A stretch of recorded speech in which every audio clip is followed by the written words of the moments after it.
हाल ही में नैना का विवाह हुआ था और उसने अपने पति और ससुराल वालों के साथ एक जॉइंट फैमिली में रहना शुरू कर दिया था। कुछ दिनों के बाद उसे पता चला कि वह अपनी सास के साथ नहीं रह सकती।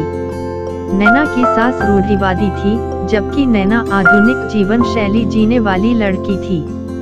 जल्द ही उनके बीच झगड़ने होने लगे। कई महीनों के बीत जाने के बाद भी दोनों में से कोई भी अपना व्यवहार बदल नहीं पाया। समय के साथ साथ नैना और ज्यादा आक्रामक हो गई और उसे अपनी सास से नफरत होना शुरू हो गया। वह सोचने लगे कि कैसे अपनी सास से छुटकारा पाया जाए। एक बार हमेशा की तरह जब उसने अपनी सास से झगड़ा किया और उसके पति ने अपनी मां का साइड लिया, तब नैना गुस्सा हो गई और अपने मायके चली गई। नैना के पिता एक केमिस्ट थे। उसने अपनी पिता को पूरी बात बताई। उसने अपने पिता से कहा कि उसे कुछ जहर दे ताकि वह अपनी सास के खाने में मिलाकर उससे छुटकारा पा सके, नहीं तो वह अपने पति के घर वापस नहीं जाएगी। नैना के पिता को यह सब जानकर काफी दुखद हुआ और उन्होंने अपनी बेटी से कहा, अगर तुम अपनी सास को जहर देती हो तो तुम और मैं दोनों जेल जाएंगे।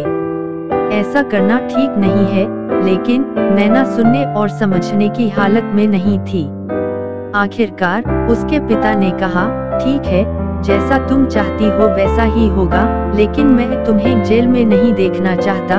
उसके पिता अंदर से पाउडर लाए और कहा, हर दिन जब तुम दोपहर का भोजन या रात का भोजन करते हो तो अपनी सास के खाने में इसे मिला देना। इससे धीरे धीरे कुछ महीनों में वो मर जाएगी और लोग सोचेंगे कि वह प्राकृतिक रूप से मरी है।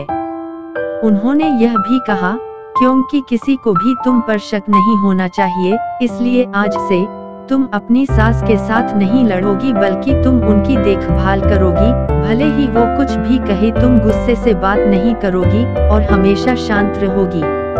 नैना सहमत हो गई और अपने ससुराल वापस आ गई और अपने पिता की सलाह के अनुसार उसने अपनी सास के खाने में पाउडर मिक्स करना शुरू कर दिया और बड़े ही प्यार के साथ बात करना शुरू कर दिया।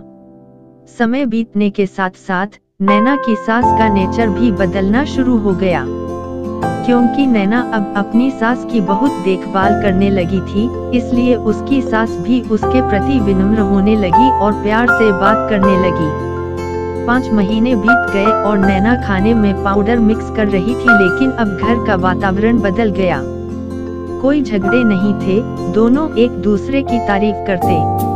अब ऐसा लगता था मानो दोनों का रिश्ता माँ और बेटी का रिश्ता हो।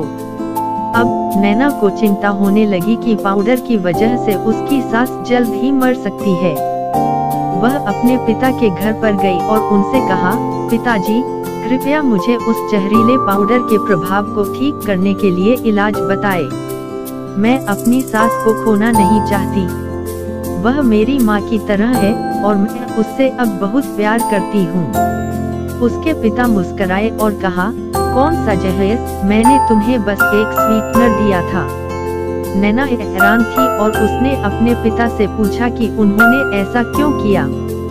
पिता ने कहा, बेटा, अगर तुम किसी दूसरे इंसान से प्यार चाहते हो तो तुम्हें भी उसे प्यार देना होगा। रिश्ते एक गाड़ी की तरह होते हैं और हम उन पर लगे पहियों की तरह। जब तक सभी पहिए ठीक से आगे नहीं बढ़ेंगे तब तक गाड़ी ठीक से नहीं चल सकती। इसी बात का एहसास दिलाने के लिए मैंने ऐसा किया और तुम्हें अपनी सास के प्रति नम्र रहने को कहा। तुम्हारी अच्छाई देखकर उन्होंने ने भी अपने आप को बदला और तुम्हें समझना शुरू किया। तुम दोनों ने एक दूसरे के लिए अपने आप को बदला। यही कारण है कि तुम अपनी सास के लिए आज मेरे पास भागते हुए आई हो। नैना अपने पिता की बात समझ चुकी है और अब हर इंसान अपनी परिस्थितियों का शिकार होता है।